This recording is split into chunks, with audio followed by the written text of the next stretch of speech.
வையகம் வாழ்க வளமுடன். குரு வாழ்க, குருவே துணை. தியானமே யோகம், யோகமே ஞானம்.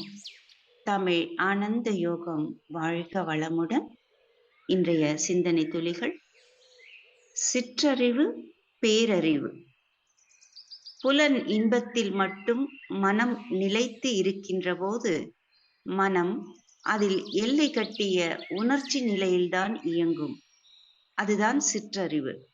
இதனை சிற்றின்பம் என்றும் கூறலாம். பேரறிவு என்பது நான் யார் என்று தெரிந்து கொண்ட பிறகு வந்த அறிவு. எல்லாம் வல்ல இறைநிலையே இங்கு அறிவாக இயங்கிக் கொண்டிருக்கிறது. அதே போல எல்லா பொருளிலேயும் அறிவாக இருப்பது அதுவேதான் எனும்போது மனம் விரிந்து அந்த ஆதி நிலையோடு ஒன்றி ஒடுங்கி நிற்கிறது. இந்த ஒடுங்கிய நிலையில் இருந்து பார்க்கும்போது எல்லா பொருளும் ஒரு இடத்தில் இருந்துதான் தன் மாற்றம் பெற்று இயங்கிக் கொண்டிருக்கின்றன என்பது உணர்வாகும். இந்த இறைவெளியோடு இணைந்து நிலைத்து நிற்பதுதான் பேரறிவு. அப்படி இல்லாமல் எனக்கு இன்பம் வேண்டும், யார் என்ன ஆனாலும் சரி, யார் என்ன சொன்னாலும் சரி என்று குறுகி இருக்கின்ற போது இதுவே சிற்றறிவு எனப்படுகிறது. நாம் இப்போது பெரும்பாலும் சிற்றறிவு நிலையிலிருந்து பழகிவிட்டோம். அப்படியல்லாமல் அடுத்து அடுத்து எந்த செயல் செய்தாலும் பிறரிடம் முரண்பட்டு இல்லாமல் இறைநிலையினுடைய ஒழுங்கு அமைப்பிற்கும் இயற்கைக்கும் கேடில்லாமல் வாழ வேண்டும் என்ற மன விரிவோடு செய்கிற போது பேரறிவோடு இணைந்து செயல்படுகின்றோம். பேரறிவு என்பது என்னவென்று தெரிந்து கொள்வதற்கு தியானம் பழக வேண்டும். தொடர்ந்து தியானம் பழகும்போது மனம் பதிவு செய்யக்கூடிய புலன் அறிவை கடந்த ஒரு நிலையினை பெறலாம். அதனையே தனித்த மனம் என்று நாம் அழைக்கிறோம். அதுவே ஆத்மஸ்வரூபத்தை உணர்வது. புலன் அறிவில் அல்லது புலன் இன்பத்தில் நிற்கும்போது மனம் இறைநிலையை நெருங்க முடியாதவாறு உணர்ச்சி நிலையில் இருக்கும். ஆழ்ந்த தியானத்தில் 1-3 மன அலைச்சுழல் வேகத்தில் இறைநிலையை நெருங்க நெருங்க எல்லா சிக்கல்களுக்கும் விடை கிடைக்கும். இதுதான் பேரறிவோடு இணைவது. அப்படி கிடைக்கக்கூடிய விடையை சிந்தித்து பார்த்தால் அடுத்து இறைநிலையிலேயே நின்று விளக்கங்களை பெறுவதற்கு வாய்ப்பாக இருக்கும். பழக பழக இதில் வெற்றி கிடைக்கும். இறைஞான ஆசிரியர் நன்மணி ஐயா அவர்கள்.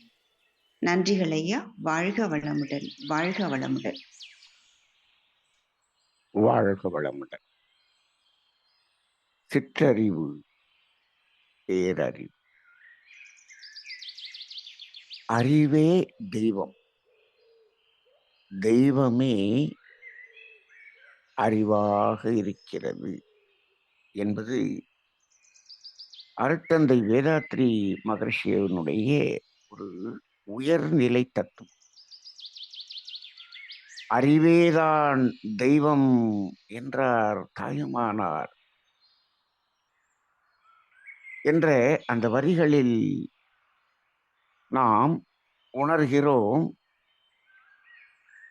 தெய்வம் என்பது அறிவு என்று. இங்கு சிற்றறிவு, பேரறிவு என்று அதை இரண்டாக பார்க்கிறோம்.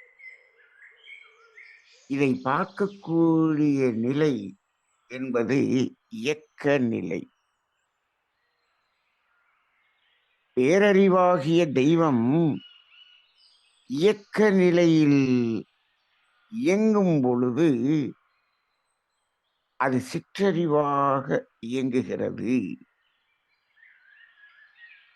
அவ்வாறு இயக்கத்தில் சிற்றறிவாக இருந்தாலும் அந்த இயக்கத்தின் மையத்தில் அந்த பேரறிவு என்ற ஒரு நிலை அதனை விட்டு விலகுவதே இல்லை என்ற ஒரு அற்புதமான காந்த தத்துவத்தை இந்த உலகுக்கு அளித்தவர் அருட்தந்தை வேதாத்திரி மகரிஷி அவர்கள். எங்கெல்லாம் சிற்றறிவு என்ற செயல்பாடு இருந்தாலும் அதில் பேரறிவு என்பது உள்ளின் அதன் ஊடே மையத்திலே இருந்து கொண்டே இருக்கும். அதனால்தான் நான் என்றும் உன்னை விட்டு விலகுவதில்லை என்று கிருஷ்ண பரமாத்மா கூறிய அந்த வார்த்தைகளை நாம் உணர்ந்து கொண்டிருக்கிறோம். இப்பொழுது அந்த சிற்றறிவு என்பதும் பேரறிவு என்பதும் ஒன்றே என்ற உணர்வுக்கு நாம் வருவதுதான் இந்த 6வது அறிவின் மனித பிறப்பின் நோக்கம். இந்த இரண்டையும் உணரக்கூடிய தகுதி படைத்த அறிவை பெற்றவன்தான் மனிதன். இங்கு 5 அறிவு நிலையில் 5 அறிவு ஜீவன் வரை அங்கு சிற்றறிவை அறிவாக உணர முடியுமே தவிர அந்த பேரறிவு என்பதை உணரக்கூடிய அளவுக்கான அந்த 6ஆம் அறிவு அங்கு இல்லை. இங்கு 6ஆம் அறிவு என்று சொல்லுகிறோம் மனிதனிடம். எது அந்த 6ஆம் அறிவு? 6ஆம் அறிவு என்பது என்ன? அந்த சிற்றறிவாகிய 5 உணர்வு நிலைகளையும் கடந்த அறிவு நிலைதான் 6ஆம் அறிவு. அப்ப அந்த 6ஆம் அறிவு என்பது எது என்று பார்க்கும்போது அதையே நாம் தனித்த மனம் என்று கூறுகிறோம். அந்த தனித்த மனம் இந்த 2 நிலைகளையும் உணரக்கூடிய ஒரு நடுநிலை உணர்வாக இருக்கிறது. இங்கு தனித்த மனமாக நிற்கும் பொழுது இந்த புலன்களோடு அமைந்திருக்கும் அந்த உடலையும் சாட்சி பாவனையாய் பார்க்க முடிகிறது. அந்த புலன் வழியாக உணரும் அந்த மேல் மனம் என்று சொல்கிறோமே, அந்த மனதையும் சாட்சி பாவனையாக பார்க்க முடிகிறது. அதே நிலையில் திரும்பி இதே தனித்த மனம் தான் பேரறிவாகிய அந்த தெய்வ நிலையே நானாக இருக்கிறேன் என்பதையும் உணர முடிகிறது. அப்ப இந்த இடத்தில் சிற்றறிவையும் பேரறிவையும் இணைக்கக்கூடிய ஒரு மைய நிலையில் இருப்பதுதான் 6வது அறிவாகிய அந்த தனித்த மனம். இப்போ இந்த இடத்தில் நிற்க வேண்டியதுதான் மனிதனின் நோக்கம்.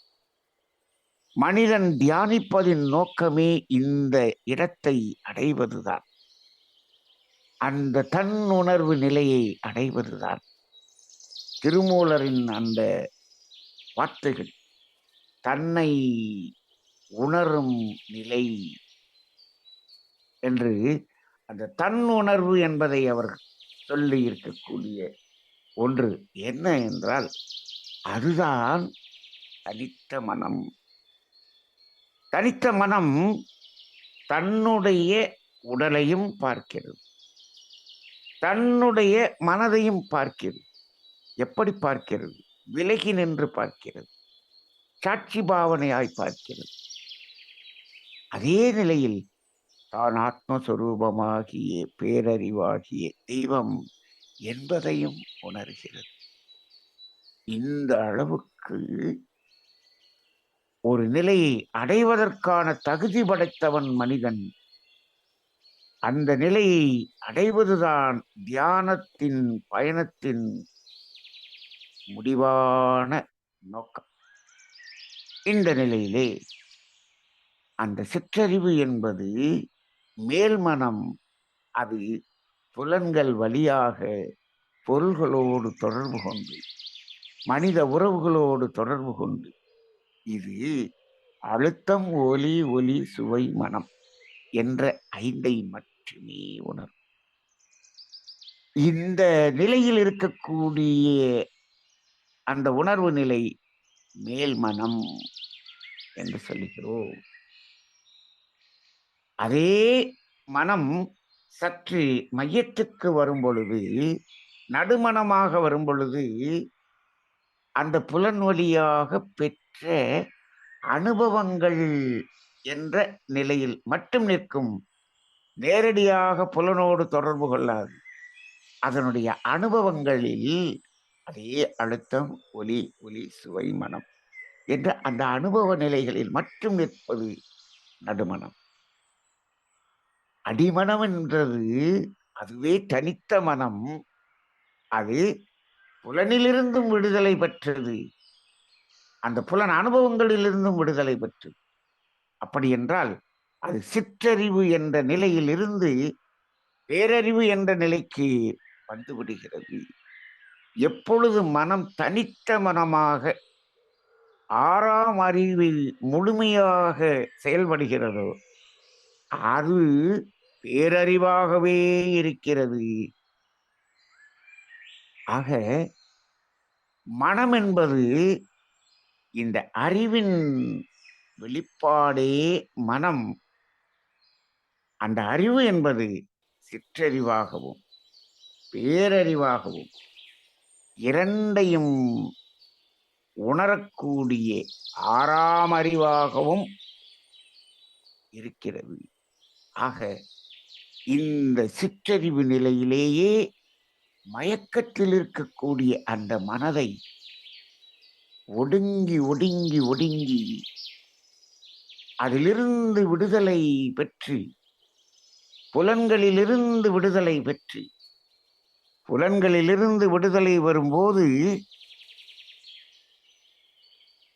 பொருள்களிலிருந்தும் உறவுகளிலிருந்தும் விடுதலை பெற்று, அதை கடந்த நிலையில் இந்த புலன் அனுபவங்களிலிருந்தும் விடுதலை பெற்று தான் அந்த அறிவாகிய தெய்வமாகிய ஆத்மஸ்வரூபம் என்பதை உணரக்கூடிய அளவுக்கு மனம் அந்த தனித்து நிற்கும் ஒரு நிலையை அடைவதுவே ஆன்மீக பயணத்தின் நோக்கம். அதற்கான ஒரு முயற்சியே தியானம் என்ற ஒரு பயிற்சி நிலை. தியானிப்போம், தியானிப்போம். தியானத்தின் உச்ச நிலையில் பேரறிவையும் உணர்ந்து அந்த பேரானந்த நிலையில் நிலைப்போம். இதுவே ஆறாம் அறிவு பெற்ற ஒவ்வொரு மனிதனின் நோக்கமாகவும் இருக்கிறது. இது ஆறறிவு பெற்ற எல்லா மனிதர்களுக்கும் சாத்தியமே. முயற்சியும் பயிற்சியுமே இந்த நிலையை அடைவதற்கு உதவும். இந்த நிலையை அடையும் பொழுது நாம் முழுமையாக இந்த புற வாழ்க்கையில் இருந்து விடுதலை பெற்று நிற்கிறோம். அந்த விடுதல் என்பதுதான் இந்த பிறவியின் நோக்கம். அந்த நோக்கத்தின் அடிப்படையில் சிற்றறிவிலிருந்து பேரறிவு நிலைக்கு உயர்வதற்காக நம்ம எல்லாம் ஒரு ஆத்ம பயணத்தில் நம்முள்ளிருந்து நம்மை உடனிருந்து அழைத்துச் சென்று நம்ம எல்லாம் ஒரு கொண்டிருக்கும் குருமகான்கள் அனைவருக்கும் நன்றி கூறி, அந்த நன்றி உணர்வோடு இந்த சிந்தனையாக அப்படியே வைத்துக் கொள்வோம். அந்த பேரறிவு நிலையிலேயே, அந்த உணர்வு நிலையிலேயே நிலைத்து நிற்போம். வாழ்க வளமுடன்.